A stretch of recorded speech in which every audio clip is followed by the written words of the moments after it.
آپ کی زندگی میں کبھی نہ کبھی کوئی نہ کوئی اس طرح کا واقعہ ضرور پیش آتا ہے جس واقعے کو آپ بڑا ہونے کے بعد بھی جب بھی یاد کرتے ہیں تو آپ کو اتنا ہی خوف محسوس ہوا کرتا ہے جتنا خوف آپ کو بچپن میں جب یہ واقعہ آپ کے ساتھ پیش آیا تھا اس وقت محسوس ہوا تھا۔ آج کی یہ جو کہانی ہے کچھ ایسی ہی کہانی ہے اور یہ کہانی دانش شاہ کی کہانی ہے اور یہ 1993-94 کی کہانی ہے، اس دور کی کہانی ہے جس دور میں یہ سرجانی ٹاؤن میں نئے نئے شفٹ ہوئے تھے۔ اگر آپ اس دور کی بات کریں تو اس دور میں یہ جو سرجانی ٹاؤن تھا آپ کہہ سکتے ہیں کہ 2 منٹ کے بعد کا جو حصہ تھا، یعنی 2 منٹ چورنگی کے بعد جو بھی ایریا شروع ہوا کرتا تھا یہ مکمل طور پہ سنسان تھا، ویران تھا اور یہاں پہ جھاڑیاں موجود ہوا کرتی تھیں۔ ہاں کچھ پلاٹنگز تھیں، کچھ مساجد موجود تھیں، کچھ لوگ وہاں پہ اس دور میں بھی کام کیا کرتے تھے، لیکن عام طور پہ جیسے ہی مغرب ہو جایا کرتی تھی مغرب ہونے کے بعد یہاں پہ مکمل طور پہ اندھیرا ہو جایا کرتا تھا۔ دانش صاحب بتاتے ہیں کہ ہم لوگ بنیادی طور پہ غریب لوگ تھے، ہمارے گھر میں لائٹ موجود نہیں تھی اور جیسے ہی اندھیرا ہونا شروع ہوتا یا مغرب کے بعد کا ٹائم ہوتا تو ہمارے گھر میں گیس کے ذریعے لالٹین یا اس طرح کی کوئی بتی وغیرہ جلا دی جاتی۔ اب اس لائٹ کی وجہ سے جتنی بھی روشنی تھی وہ کمرے میں یا اطراف کے حصے میں موجود ہوا کرتی تھی، جبکہ اگر کسی کو واش روم وغیرہ جانا ہو تو وہ موم بتی وغیرہ لے کے اپنے ساتھ واش روم جایا کرتا تھا۔ ہمارا جو گھر تھا بیسیکلی ایک پرانا گھر تھا جسے آپ ایک کچا پکا گھر بھی کہہ سکتے ہیں۔ اس گھر کے اندر جیسے ہی آپ انٹر ہوتے ہیں ایک بڑا سا صحن موجود تھا اور اس کے بعد 3 کمرے تھے اور پیچھے گیلری نما حصہ نظر آیا کرتا تھا۔ یہ جو کمرے تھے ایک دوسرے سے پیوست ہوئے ہوئے تھے، یعنی ڈور ٹو ڈور رومز تھے، اور ان کمروں کے اوپر جو چھتیں موجود تھیں وہ ٹینوں کی چھتیں تھیں، یعنی پکی چھتیں بھی موجود نہیں تھیں۔ ہمارے گھر کے جو گیٹ تھے وہ اتنے اونچے نہیں تھے، یعنی کہ اگر آپ ہمارے گھر کے اندر آنا چاہیں یا اس گیٹ کے اوپر سے کودنا چاہیں تو بآسانی کود کے اندر جا اور آ سکتے تھے۔ ظاہر سی بات ہے ہمارے گھر میں کوئی اس طرح کا خزانہ، کوئی اتنے روپے، اتنی رقم موجود نہیں تھی کہ جس کی ہمیں فکر ہوتی۔ ہم اللہ کا نام لیتے، آیت الکرسی پڑھتے اور سونے سے پہلے حصار کر لیا کرتے۔ تو ویسے ہی ایک دفعہ ایسا ہوا کہ شدید سردی ہو رہی تھی، یعنی کہ نومبر کا آخر چل رہا تھا اور دسمبر سٹارٹ ہونے والا تھا۔ اگر آپ اس دور کی بات کریں تو اس دور میں اکتوبر نومبر میں شدید سردی کا آغاز ہو جایا کرتا تھا، یا شاید اتنی آبادی موجود نہیں تھی، اتنا ٹریفک اور اتنی گرمی نہیں تھی، جس کی وجہ سے یہ جو سردی کی شدت ہے اس کو بہت زیادہ محسوس کیا جاتا تھا۔ مجھے اچھی طرح یاد ہے کہ رات کے تقریباً 11 ساڑھے 11 بجے کا ٹائم تھا، میرے سارے گھر والے سو چکے تھے، میں اکیلا جاگ رہا تھا۔ کچھ عجیب سی بے چینی تھی کہ لاکھ کوشش کے باوجود آج نیند مجھ سے کوسوں دور تھی اور میں چاہتے ہوئے بھی کروٹیں بدل رہا تھا اور مجھے نیند ہرگز نہیں آ رہی تھی۔ اسی طرح کروٹیں بدلتے بدلتے میرا خیال ہے کہ مجھے ایک دم سے ایسا لگا جیسے دروازے کے باہر کی طرف سے کوئی آواز سی، آہٹ سی محسوس ہوئی ہے، جیسے کہ شاید کوئی دروازے کے باہر کی طرف موجود ہو اور اپنی موجودگی کا احساس دلا رہا ہو۔ عام طور پہ ہمیں تاکید کی گئی تھی کہ آپ کو اس طرح کی صورتحال میں جب بھی خطرہ محسوس ہو تو آپ کو کسی بڑے کو اٹھانا ہے اور گیٹ کو ہرگز نہیں کھولنا ہے۔ خیر ابھی جب کہ میں اس بات کو کنفرم کرنا ہی چاہتا تھا مجھے دوبارہ سے دروازے کے باہر کی طرف سے کوئی سرسراہٹ سی محسوس ہونے لگی۔ ایسا لگ رہا تھا جیسے کوئی موجود ہے جو کہ کسی آبجیکٹ کو یا کسی سامان کو کھینچتا ہوا آگے بڑھ رہا ہے۔ اب جیسے ہی یہ آواز بڑھتی ہوئی محسوس ہوئی تو پہلے میں نے سوچا کہ میں اپنی امی اپنے ابو میں سے کسی کو اٹھاتا ہوں، اور یہ سوچنے کے بعد میں اپنے ابو کی طرف بڑھنے لگا۔ جیسے ہی میں نے اپنے ابو کی طرف بڑھنا شروع کیا تو مجھے محسوس ہونے لگا جیسے وہ بہت زور زور سے خرانٹے لے رہے ہیں، جیسے کہ بہت زیادہ گہری نیند کے اندر موجود ہوں۔ اور سچی بات یہ ہے کہ اس دورانیے میں یہ جو آوازیں تھیں ایک دم سے بند ہو چکی تھیں اور ایسا لگ رہا تھا جو بھی باہر کی طرف موجود تھا شاید وہ آگے بڑھ چکا ہے یا ہمارا گھر چھوڑ کے کسی اور گھر کی طرف آگے جانا شروع کر چکا ہے۔ یہ سوچنے کے بعد میں آہستہ آہستہ جو ہمارا دروازہ تھا اس کی طرف آیا اور دروازے کے اندر جہاں پہ ایک چھوٹا سا سوراخ موجود تھا اس سوراخ کے ذریعے میں نے باہر کی طرف دیکھنا شروع کیا۔ اب جیسے ہی میں نے اس دروازے کے سوراخ سے باہر کی طرف دیکھنا شروع کیا تو مجھے دروازے سے تقریباً آپ کہہ سکتے ہیں کہ 8 یا 10 فٹ کے فاصلے پہ کوئی وجود سا محسوس ہونے لگا۔ ایسا لگ رہا تھا جیسے کوئی اس طرف کھڑا ہوا ہے، اور جو بھی وہاں پہ کھڑا ہوا ہے کچھ عجیب طریقے کی اس نے بلیک کلر کی چادر یا تو اوڑھ رکھی ہے یا اپنے آپ کو اس چادر کے اندر باقاعدہ لپیٹ رکھا ہے۔ حیران کن بات یہ تھی کہ جو بھی وجود تھا یہ بہت لمبا، بہت ہی چوڑا وجود تھا، لیکن اور زیادہ حیرانی کی بات یہ تھی کہ میں جب اوپر سے نیچے اور نیچے سے اوپر کی طرف اس وجود پہ غور کر رہا تھا تو مجھے ایک لمحے کے لیے ایسا لگا جیسے اس کے کندھوں یا شولڈر تک کا جو جسم ہے وہ مجھے دکھائی دے رہا ہے، جبکہ جہاں تک باقی جسم کا تعلق ہے میں اس کو نہیں دیکھ پا رہا ہوں۔ پہلے میں نے اپنے طور پہ پہلی دفعہ، دوسری دفعہ اور پھر جب تیسری دفعہ کنفرم کیا اور مجھے یقین ہو چلا کہ واقعی میں اس شخص کی گردن یا اس کے اوپر کا حصہ موجود نہیں ہے، تو اب آہستہ آہستہ کر کے میرے پورے جسم پہ کپ کپی طاری ہونا شروع ہو چکی تھی۔ شاید مجھے وقت کی سنگینی کا یا جو کچھ میرے ساتھ ہو رہا تھا اس کا اندازہ ہو چکا تھا، اور اب مجھے ہرگز یہاں پہ نہیں رکنا چاہیے تھا۔ اللہ جانتا ہے کہ میں جیسے ہی مڑنے ہی والا تھا ایسا لگا جیسے ایک دم سے کوئی باہر کی طرف سے کود کے ہمارے گھر کے صحن کے اندر داخل ہو چکا ہے، اور جب میں نے اپنے گھر کے صحن کی طرف اپنا منہ کیا تو واقعی میں وہی سرکٹا، وہی ایک ایسا انسان جس کا سر موجود نہیں تھا میرے سامنے صحن کے اندر نہ صرف کھڑا ہوا تھا بلکہ اس کی جو باڈی تھی یا اس کا جو فرنٹ سائڈ تھا وہ ایگزیکٹلی میرے سامنے موجود تھا، جیسے کہ وہ سڑ نہ ہونے کے باوجود مجھے اپنی طرف متوجہ کرنا چاہتا ہو۔ بس اتنا یاد ہے کہ مجھے آہستہ آہستہ کر کے چکر آنا شروع ہو چکے تھے۔ ایسا لگ رہا تھا جیسے میری آنکھوں کے سامنے اندھیرا ہونا شروع ہو چکا ہے، اور شاید خوف کی وجہ سے یا پھر کسی اور وجہ سے میری آنکھیں مکمل طور پہ غنودگی میں جانا شروع ہو چکی تھیں۔ ایسا ہی ہے کہ جب میری آنکھ کھلی تو صبح کے تقریباً 10-11 بجے کا ٹائم تھا۔ میرے گھر والے اور اطراف کے کچھ بزرگ میرے سامنے موجود تھے، اور ان کا یہ کہنا تھا یا یہ ماننا تھا کہ ان کو رات میں میرے چیخنے کی آواز سنائی دی ہے، اور جیسے ہی میں نے بہت زور کے ساتھ چیخ ماری ہے تو میرے گھر والے ایون کے جو اکا دکا محلے والے موجود تھے یہ سب کے سب میرے گھر میں یا میرے گھر کے باہر جمع ہو چکے تھے۔ سب نے جب مجھے صحن کے اندر بے ہوش پڑے ہوئے دیکھا تو سب کو ایسا لگا جیسے شاید میرے اوپر کسی جنگلی جانور نے حملہ کیا ہوگا۔ خیر کچھ دیر بعد جب میرے اوسان بحال ہوئے اور میرے جو سینسز تھے مکمل طور پہ میرے قابو میں آنے لگے تو پھر میں نے ان لوگوں کو بتایا کہ کیسے میں نے رات میں ایک اس طرح کی مخلوق کو اپنی آنکھوں سے دیکھا تھا جسے زبان زد عام میں سرکٹے کے نام سے جانا جاتا ہے۔ پہلے تو جو میرے ارد گرد کے لوگ تھے یعنی محلے والے تھے وہ اس بات کا مذاق اڑانے لگے،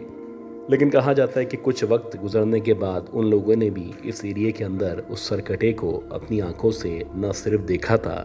بلکہ ان کے گھر میں بھی ایک شخص کو اس سرکٹے کو دیکھنے کے بعد شدید بخار ہو چکا تھا۔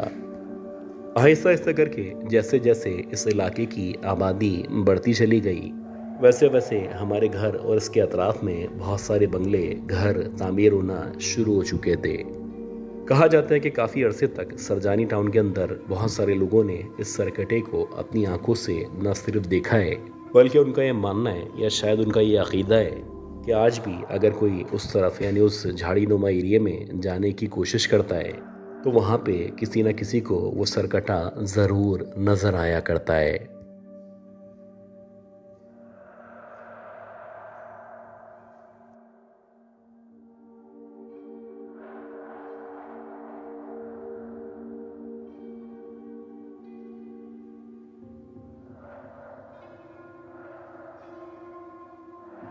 میرا خیال ہے کہ 1984-85 چل رہا تھا اور ہم لوگ کراچی سے لاہور گھومنے کے لیے گئے ہوئے تھے۔ اچھی بات یہ تھی کہ لاہور کے اندر جہاں پہ ہم گئے تھے وہاں پہ ہمارے ایک دور کے کزن رہا کرتے تھے، تو ہمارا خیال تھا کہ جب ہم وہاں پہ جائیں گے تو وہ گھومنے پھرنے میں یا ہماری رہائش میں تھوڑا بہت تعاون کر دیں گے، اور ایسا ہی ہوا کہ ہمارے وہاں پہ پہنچنے کے بعد انہوں نے بہت اچھا رسپانس کیا، نہ صرف ہماری رہائش کا بلکہ ہمارے کھانے پینے کا اور گھومنے کا انتظام کروا دیا۔ کتنا اچھا ہوتا ہے نا کہ جب آپ کسی دوسرے شہر میں جاتے ہیں اور آپ کو وہاں پہ جا کے کوئی اپنا جاننے والا مل جاتا ہے۔ خیر باری باری جو بھی لاہور کی پلیسز تھی جو کہ بہت مشہور تھیں ہم نے وہاں پہ جانا شروع کیا. خاص طور پہ جب ہم شاہی قلعہ گئے جو کہ لاہور کا ایک بہت ہی مشہور قلعہ ہے، تو وہاں جا کے بھی ہمیں بہت ساری باتوں کے بارے میں پتہ چلا. یہ جو جگہ تھی یہ ایک بہت پرانی بہت ہی قدیم جگہ تھی، اور یہاں پہ مغرب سے پہلے بے تحاشا لوگ موجود تھے. لیکن جیسے ہی مغرب ہوئی تو آہستہ آہستہ کر کے قلعے کے اندر جتنے بھی لوگ تھے ان تمام لوگوں کو گارڈز نے باہر نکالنا شروع کر دیا. اب میرا اپنا یہ خیال تھا کہ جب ہم دوسرے شہر سے یعنی کراچی سے یہاں پہ آئے ہوئے ہیں تو اس قلعے کا جو بھی ایک ایک حصہ ہے یعنی اندر کی طرف جو بھی ایسے مقامات موجود ہیں جہاں پہ عام طور پہ پبلک کو جانے کی اجازت نہیں دی جاتی، تو ہمیں کیوں نہ وہاں پہ جانا چاہیے. خیر بظاہر تو لگ رہا تھا کہ یہ جو سیکیورٹی گارڈ ہیں یہ کسی بھی طرح ہماری بات نہیں ماننے والے، لیکن ایک سیکیورٹی گارڈ جس کا نام بلال تھا، میں نے اسے سلام دعا کی اور سلام دعا کرنے کے بعد کچھ پیسے اس کے ہاتھ میں رکھ دیے. میں نے کہا کہ جب سارے کے سارے لوگ چلے جائیں تو اس قلعے کی ہسٹری کے بارے میں، اس کے واقعات کے بارے میں یا اس کے اندر جو جگہیں موجود ہیں ان کے بارے میں ہمیں معلومات دینا، اور اگر ہو سکے تو ہمیں اندر ان مقامات پہ لے کے جانا جن مقامات پہ جانے سے منع کیا جاتا ہے. خیر بلال نے بولا کہ جہاں تک اندر لے جانے کی بات ہے تو کچھ حصے ایسے ہیں جہاں پہ میں آپ کو لے جا سکتا ہوں، لیکن کچھ جگہیں ایسی بھی ہیں جہاں پہ میں آپ کو چاہنے کے باوجود نہیں لے جا سکتا. اور اگر آپ مجھ سے اس کی وجہ پوچھیں تو یہ جو جگہیں ہیں یہ نہ صرف آسیب زدہ ہیں بلکہ جو بھی یہاں پہ جاتا ہے تو اس کے ساتھ کوئی نہ کوئی آسیب ضرور لگ جایا کرتا ہے. اب جب اس گارڈ کے منہ سے یہ بات سنی تو ہمارا جو انٹرسٹ تھا وہ بڑھتا چلا گیا. میں نے اس گارڈ سے کہا کہ چلو ٹھیک ہے، تم جہاں تک لے جا سکتے ہو وہاں تک لے کے جاؤ، اس کے بعد جو جگہیں ہیں ہمیں دور سے دکھا دینا اور ہمیں بتا دینا کہ یہاں پہ کس طرح کے واقعات پیش آیا کرتے ہیں. خیر آہستہ آہستہ کر کے اس نے کچھ جگہیں دکھانا شروع کی اور فائنلی ایک اسٹیج پہ آگے یعنی ایک جگہ کے سامنے وہ آ کے رک گیا. اب اس نے سامنے کی طرف اشارہ کیا اور کہنے لگا کہ یہ جو حصہ آپ کو نظر آ رہا ہے جو کہ ایک بہت بڑا سا حصہ ہے جسے آپ ایک بہت بڑا سا صحن کہہ سکتے ہیں، اس حصے میں رات کے تقریباً 9-10 بجے کے بعد سب سے پہلے گھوڑوں کے بھاگنے کی آوازیں آنا شروع ہوتی ہیں. ایسا لگتا ہے کہ جیسے بہت سارے گھوڑے کسی جنگ کے اندر دوڑتے چلے جا رہے ہیں. آہستہ آہستہ کر کے جب گھوڑوں کی آوازیں آنا شروع کرتی ہیں تو اس کے ساتھ ساتھ ایسا لگتا ہے کہ بہت سارے لوگ اس صحن کے اندر موجود ہیں. تلواروں کے ٹکرانے کی آوازیں آ رہی ہیں اور ایسا لگ رہا ہے جیسے اس صحن کے اندر کوئی جنگ چل رہی ہے. آہستہ آہستہ کر کے یہ جو شور ہے جو کہ سراسر جنگ کا شور ہے یہ نہ صرف بڑھتا چلا جاتا ہے بلکہ اب باقاعدہ ایسا لگنے لگتا ہے کہ واقعی میں ایک جنگ چل رہی ہے اور جنگ کے درمیان میں ہم موجود ہیں. اب جب اس نے اس طرح کی بات کہی تو سچی بات یہ کہ مجھے ایک دم سے ہنسی آنے لگی. میں نے سوچا کہ اپنے پاس سے باتیں بنا رہا ہے، یہ اس جگہ کے بارے میں جان بوجھ کے ہمیں ڈرانا چاہتا ہے. خیر وہ کہنے لگا کہ اگر آپ کو میری بات پہ یقین نہیں ہے تو آپ یہاں پہ کھڑے رہیں، کچھ دیر بعد یہ باری باری ایسا ہی ہونا شروع ہوگا جیسا کہ میں آپ کو بتا رہا ہوں. خیر جب اس نے اس طرح کی بات کی تو ظاہر سی بات ہے ہمیں اس کی بات پہ یقین کرنا تھا. تو ہم نے اس سے پوچھا کہ اس کے علاوہ بتاؤ کہ تمہارے اپنے ساتھ کس طرح کے واقعات پیش آئے ہیں. وہ کہنے لگا کہ اسی طرح کی ایک سرد رات تھی اور میں رات کی ڈیوٹی پہ یہاں پہ موجود تھا. اب جب میں باہر کی طرف بیٹھا ہوا تھا تو مسلسل مجھے ویسے ہی آوازیں آنا شروع ہوئیں، اور جب آوازیں آنا شروع ہوئیں تو الٹیمیٹلی میں اپنی جگہ سے اٹھا اور میں نے سوچا کہ میں اندر جا کے دیکھتا ہوں کہیں ایسا تو نہیں کہ کوئی چور یا اس طرح کے لوگ رات کے اوقات میں یہاں پہ داخل ہو چکے ہوں.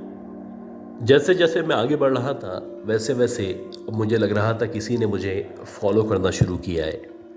اور جو بھی مجھے فالو کر رہا تھا ایسا لگ رہا تھا جیسے اس کے جو قدم ہے وہ بہت بھاری بھاری قدم ہے،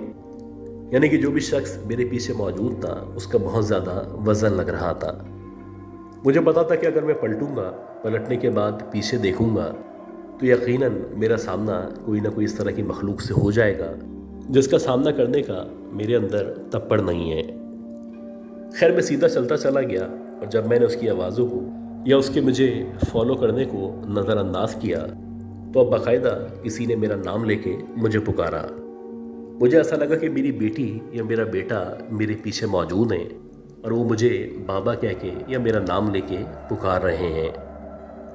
ایک لمحے کے لیے واقعی میں سیریس ہو گیا. مجھے لگا میری بیٹی یا بیٹا پیچھے آ چکے ہیں. لیکن میں نے گئے وقتوں میں اپنے بزرگوں سے، اپنے گھر والوں سے، یا جو بھی ہمارے خاندان کے بڑے تھے ان سے سن رکھا تھا کہ کسی بھی ایسی جگہ پہ، کسی سنسان جگہ پہ، کسی ویران راستے پہ، خاص طور پہ وہ جگہ جہاں پہ آسیہ موجود ہو، آپ اگر وہاں سے گزر رہے ہوں اور کوئی آپ کا نام لے کے آپ کو پکارے، یا آپ کے گھر والوں کی آواز میں سے کوئی آواز نکال کے آپ کو مخاطب کرے، تو آپ یقین کر لیں کہ واقعی میں آپ کے پیچھے ماورائی مخلوقات موجود ہیں.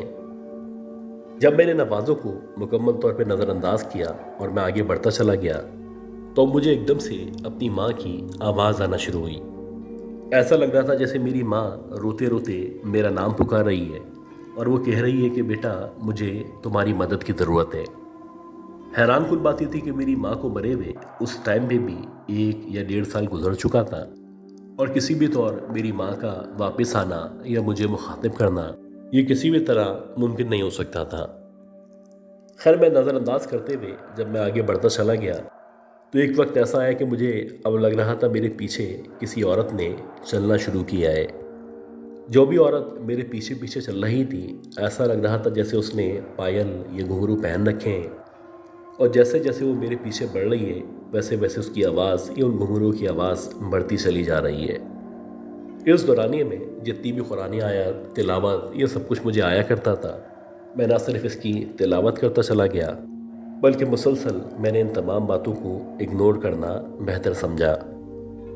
اللہ کا شکر ہے کہ میں گھومتے گھامتے جیسے ہی دوسرے راستے سے باہر کی طرف آیا، تب کہیں جا کے میری جو حالت تھی وہ قدرے بہتر ہوئی. خیر، باہر آنے کے بعد کچھ دیر تک مجھے پسینہ آتا رہا اور مجھے مسلسل محسوس ہو رہا تھا جیسے مجھے سردی لگنا شروع ہو چکی ہے. ایک عجیب سی کیفیت تھی، بخار بخار سا محسوس ہو رہا تھا، اور اب لگ رہا تھا کہ جیسے جیسے ٹائم گزرے گا ویسے ویسے میرا بخار چڑھتا چلا جائے گا.